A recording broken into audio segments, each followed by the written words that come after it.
Bienvenidos al video de hoy, aquí, en el canal de nuestro grupo, Historia y Leyendas de Culiacán, en el que hoy, como en cada video, trataremos un tema de nuestro patrimonio cultural, recordando que este no solo comprende las piedras y huesos de nuestros antepasados, sino todos los aspectos, tanto del pasado como del presente, que pertenecen al conjunto de la sociedad en que vivimos, y que por lo tanto, los consideramos tan valiosos, que merecen la pena ser disfrutados por nuestros hijos, nietos y futuras generaciones. Nuestro patrimonio cultural, además de los personajes, también incluye todos los lugares, objetos y costumbres, momentos y situaciones que tienen un significado cultural que es importante para nosotros. Y el día de hoy hablaremos nada menos que de las inundaciones de Culiacán. Así que vamos al intro y al video.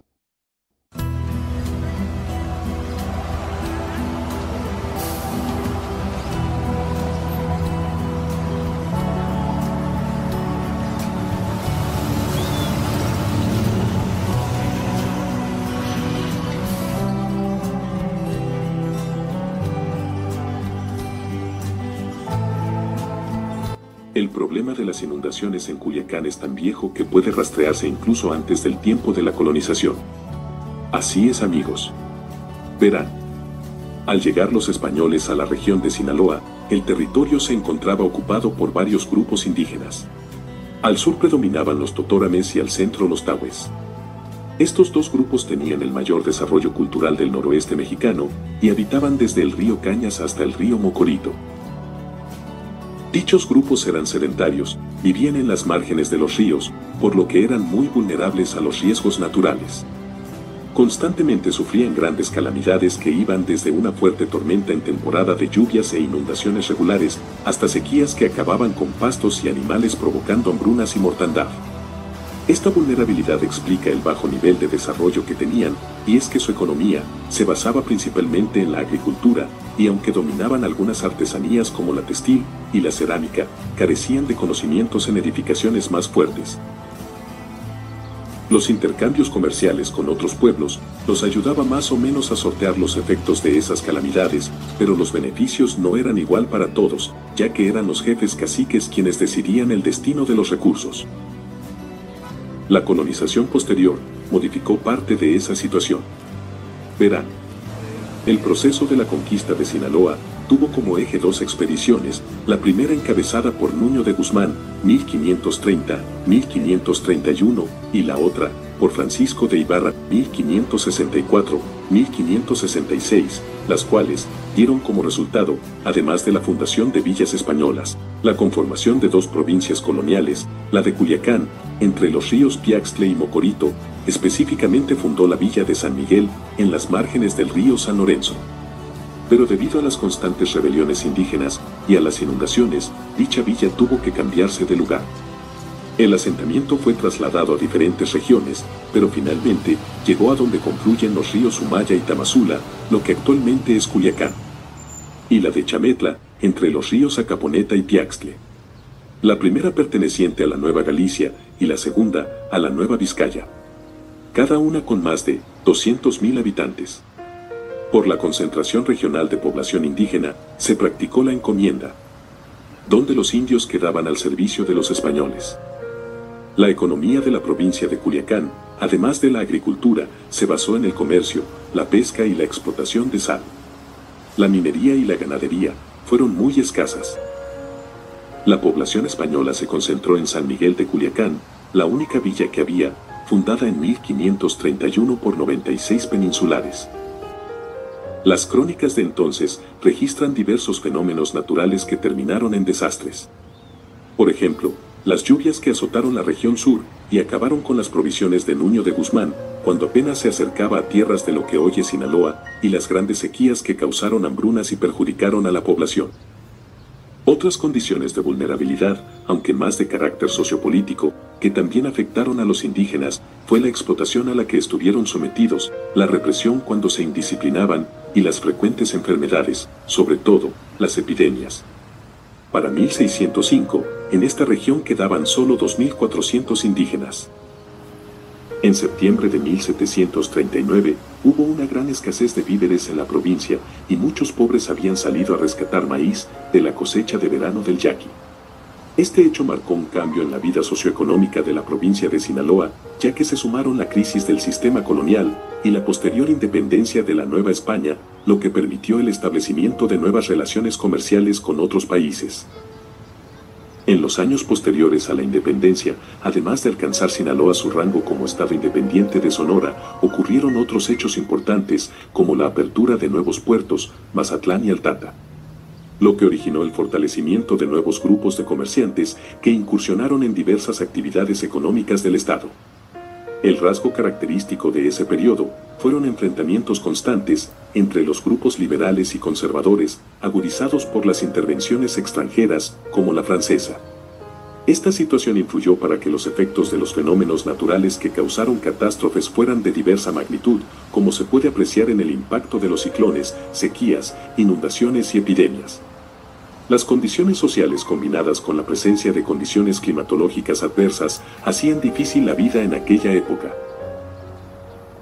En una memoria estadística de los últimos años de existencia del estado de Occidente, se habla sobre la región de la siguiente forma: un calor tan intenso, estimulado por los miasmas que se elevan de las marismas, cenagales y boscosidades de las costas, ocasiona calenturas y fiebres continuas e intermitentes, con particularidad en Mazatlán y el Rosario.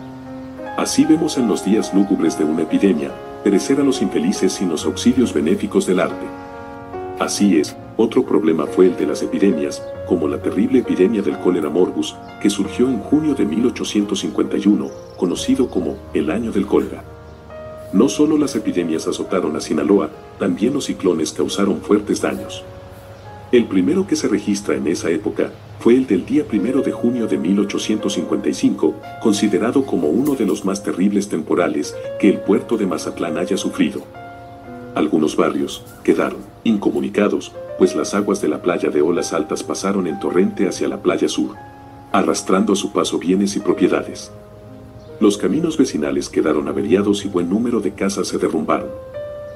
En el periódico oficial de 1881 se encuentra un oficio del Meteorológico Central, donde le solicitan al gobierno de Sinaloa que envíe información de los juzgados del Estado Civil y de los hospitales, con el propósito de relacionar los nacimientos, muertes y enfermedades con las circunstancias atmosféricas. Enero de 2011 de 1881. Esta oficina ha procurado desde su fundación hacer fructíferos sus trabajos, buscando siempre las aplicaciones de sus estudios a los múltiples ramos que se ligan con la meteorología.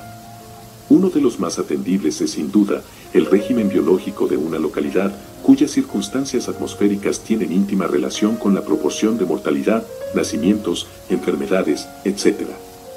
Durante cerca de 4 años, este observatorio ha estado reuniendo datos para determinar el clima de las diversas localidades del país, en donde se practican observaciones meteorológicas, y consecuente con sus propósitos antes expresados, desea estudiar desde ahora el enlace que hay entre las circunstancias atmosféricas del estado del digno cargo de usted y la marcha de las enfermedades, defunciones, etc., del mismo.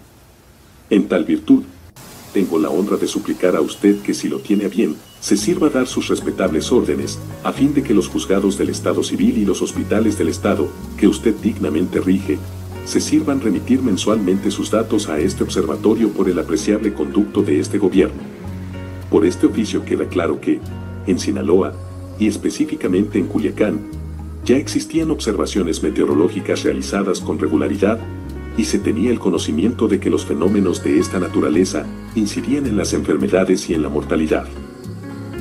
Uno de los eventos meteorológicos que más daños causaban en esta región eran los ciclones. El 6 de octubre de 1885 tocó el puerto de Altata un fuerte ciclón. El agua inundó las casas, calles y todas las playas hasta más de 2 leguas de esta población.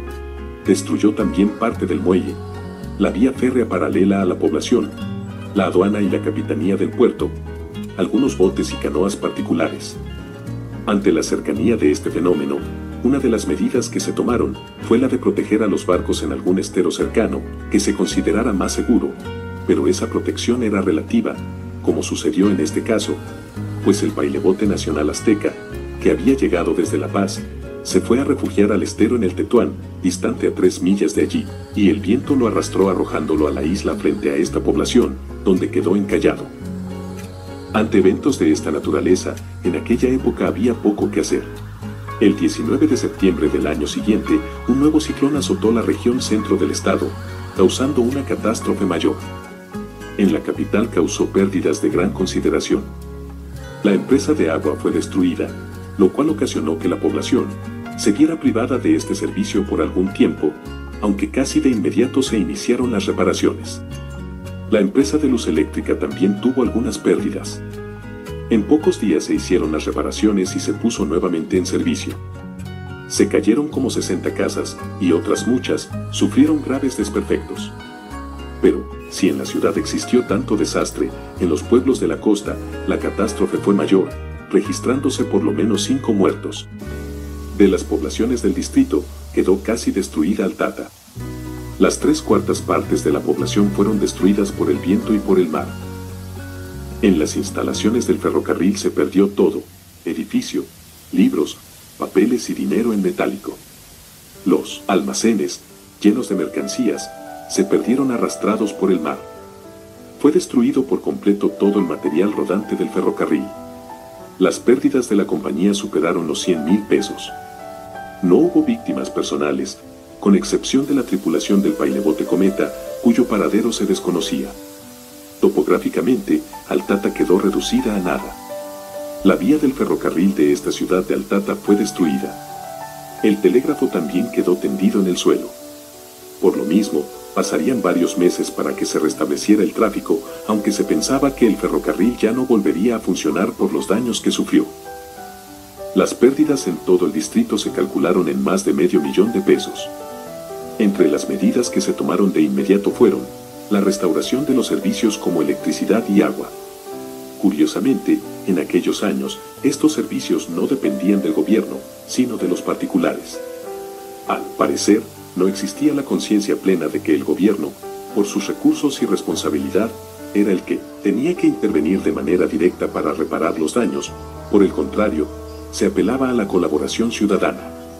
Así lo observamos en una noticia periodística del Correo de la Tarde, órgano de los comerciantes de Mazatlán, que decía: la sociedad de Culiacán, cuya filantropía es ventajosamente conocida, en vista de los espantosos resultados del ciclón, y a fin de auxiliar a las innumerables familias que han quedado en la miseria en las distintas poblaciones del distrito, muy bien haría en promover jamaicas y otras fiestas semejantes para allegar recursos en favor de los inundados. La miseria de millares de infelices así lo aclama. Así es, amigos. 10 años después, el día 1 de octubre de 1895, un ciclón azotó el estado y al parecer estuvo bárbaro, ya que decían que afectó casi todo Sinaloa, desde Mazatlán hasta el muelle de Topolobampo, el cual quedó totalmente destruido, lo mismo que el de Altata, que quedó seriamente dañado. En esa ocasión se echó a perder la mayoría de las siembras de caña, de maíz y frijol y de todo, y vaya que se las vieron negras. Un año después, encontramos datos que nos permiten afirmar que el gobierno ya participó de manera más amplia en los momentos del desastre y para prevenir efectos posteriores. Tenemos el caso del ciclón de los días 18 y 19 de septiembre de 1896, el cual abarcó una extensa zona, comprendida entre los distritos de Cozalá, San Ignacio, Culiacán y Mocorito. En esa ocasión la devastación fue casi total, pero lo que interesa destacar es la actuación de las autoridades. En el Ota, una gran avenida del río, inundó completamente la parte baja de este pueblo, destruyendo absolutamente todo. Las casas quedaron convertidas en escombros, y todas las mercancías de los comercios se perdieron. No hubo que lamentar pérdidas de vidas en la localidad, debido sin duda a la enérgica actividad de un teniente que, al frente de su pequeño destacamento de gendarmes del estado, pudo salvar innumerables familias de la catástrofe. De la costa se tenían pocas noticias, pero un director político informaba que de un solo pueblo se habían mandado sepultar 14 cadáveres de mujeres, ocupándose en esos momentos de remitir, a los que sobrevivieron, harina y carne de lo que pudieron extraer del fango. En otro lugar, se encontraba también todo destruido: sembradíos, casas y trojes. Se habían recogido 18 cadáveres, algunos sin identificar porque estaban en grado de putrefacción cuando los encontraron. Como había quedado completamente destruida la parte baja del pueblo, muchas familias se encontraban aglomeradas y a la intemperie en la parte alta. Las autoridades ordenaron, como medida higiénica, que nadie bajara a vivir a la plaza, porque las materias en descomposición estaban despidiendo emanaciones pútridas y se temía hubiera una epidemia. Asimismo, comenzaron a desmontar una zona plana en la parte alta para trazar el poblado, pues muchas familias deseaban hacer un albergue.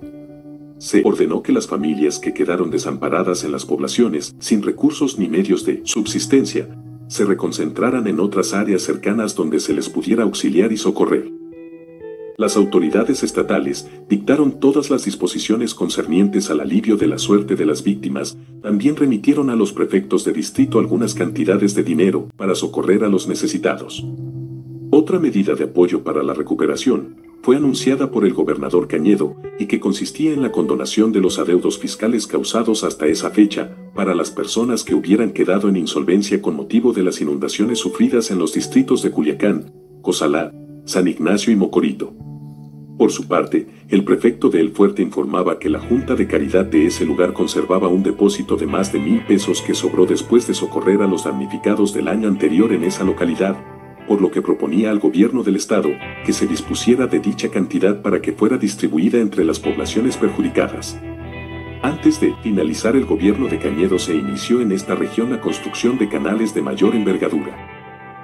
Uno de ellos, el que llevó el nombre de este gobernante, salía del río Culiacán para irrigar las tierras rumbo a Nabolato, donde se encontraba uno de los mayores ingenios del estado. En los años siguientes también ocurrieron fenómenos naturales que causaron desastres, como las inundaciones de 1917 en Culiacán, donde fue palpable la intervención del gobierno estatal para solucionar los daños ocurridos. La medida más eficaz para controlar las avenidas de los ríos era la construcción de presas que retuvieran el agua y la fueran liberando de acuerdo con las necesidades. Solo que estas obras eran costosísimas y los gobiernos posrevolucionarios no tenían recursos para ello. Tuvieron que pasar varios periodos gubernamentales para que por fin en la década de 1940 se empezaran los trabajos de construcción de la presa Sanalona y 10 años después la López Mateos, las cuales además de servir como principal pivote para el florecimiento de la agricultura minoraron casi en su totalidad las graves avenidas de agua y con ello disminuyeron casi totalmente las inundaciones. Pero el 9 de agosto de 1966, 2 jóvenes mujeres que iban a bordo de un auto fueron arrastradas al río durante una inundación en la avenida Aquiles Cerdán y murieron ahogadas. Este es uno de los primeros registros que existen de víctimas que mueren a causa de las inundaciones, aunque seguramente habrá más. Las noticias sobre el ciclón Orlin, que azotó todo el estado el 23 de septiembre de 1974, evidencian varios aspectos que hay que destacar. Primero, en previsión de una desgracia, se avisó oportunamente a las familias que habitaban en las márgenes de los ríos para que abandonasen sus casas y se concentraran en un lugar seguro. Segundo, como ya era costumbre y suele suceder frecuentemente, las colonias populares fueron los lugares donde se acentuaron los daños más considerables. Tercero, numerosas familias que vivían cerca de sus riberas fueron evacuadas y trasladadas a lugares seguros junto con sus pertenencias. Cuarto, los damnificados recibieron gran ayuda del ejército, pueblo y autoridades. El 7 de octubre de 1981, el ciclón Lidia provocó 32 muertes confirmadas y decenas de poblados arrasados por el agua. El grado de organización para combatir el desastre fue mayor. En Culiacán evacuaron a más de 500 personas y fueron concentradas en el estadio, abrieron las compuertas de la presa Adolfo López Mateos, que se encontraba casi llena. El gobierno coordinó las acciones de auxilio. Participaron el Ayuntamiento de Culiacán, Ejército, Bomberos y Cruz Roja. Se aplicó el plan DN3. Con ayuda de helicóptero repartieron despensas a los damnificados. En 1985, antes de llegar el ciclón Baldo a nuestras costas, el plan DN3 ya estaba listo para funcionar, si era necesario, bajo el mando del comandante de la 9ª Zona Militar. Los bomberos estaban en estado de alerta, había decenas de voluntarios preparados para intervenir en auxilio a la población. Los daños ocasionados por el impacto del huracán Baldo sobre la zona central de la entidad no fueron alarmantes, además, no hubo desgracias personales. Para ayudar a los afectados, el gobierno del estado coordinó sus esfuerzos con la comandancia de la 9ª Zona Militar y las autoridades de los municipios. Por su parte, la SAR para evitar inundaciones, cerró las presas. Además, llegaron a Culiacán técnicos adscritos a la CFE de Chihuahua, Sonora, Durango y Nayarit, para reforzar el trabajo. Con este conjunto de medidas preventivas y de operación, durante y después de los ciclones, se logró controlar en parte sus efectos devastadores, en términos sobre todo de vidas humanas, aunque continuó la devastación material, dependiendo de la intensidad del meteoro. Pero del siglo pasado a la fecha, el asunto se ha vuelto cada vez peor. No es sino hasta el año de 1917 que se tienen los primeros registros fotográficos de cómo la avenida Aquiles Cerdán se inundaba con la crecida del río Tamazula. Incluso existe un edificio icónico en la esquina de Aquiles Cerdán y Antonio Rosales que tiene una marca del nivel que alcanzaba el agua en tiempos de la Revolución con cada inundación. Aunque actualmente el encharcamiento no alcanza el mismo nivel, el registro sigue ahí. Otros datos históricos arrojan que las presas Adolfo López Mateos y Sanalona fueron construidas como una solución a la problemática que aquejaba a los culiacanenses de aquel entonces, pero aún con las presas construidas el problema persistió. Contrario de lo que pudiera esperarse, la situación por las lluvias ha empeorado año con año, debido a diversas causas, entre las que se pueden citar la mala planeación urbana, la falta de drenajes pluviales en diversos sectores, y últimamente el exceso de basura tirada en ríos y arroyos, lo que provoca que se tapen las alcantarillas, y por consiguiente, que se inunde la ciudad. Teniendo estos antecedentes, ¿qué se puede esperar del futuro en cuanto a esta problemática? Las administraciones venideras implementarán programas reales para combatir el problema o seguirán realizando obras inútiles. ¿Quién sabe? Lo único que parece probable a estas alturas es que la lluvia continúe ahogando a la ciudad y con ella el dinero desperdiciado administración tras administración, construyendo obras que al final no sirven para nada. La trágica llegada del huracán Ismael en septiembre de 1995, la gran inundación que sufrió Culiacán en septiembre de 2018, o la estela de desastres que dejó el huracán Willy a lo largo de todo el estado en agosto de 2021, son algunos de los focos rojos que permanecen, para advertir del alto costo con que se pagan las zapatillas. Y por último, les diré que actualmente existen 45 cruceros peligrosos durante las lluvias en Culiacán.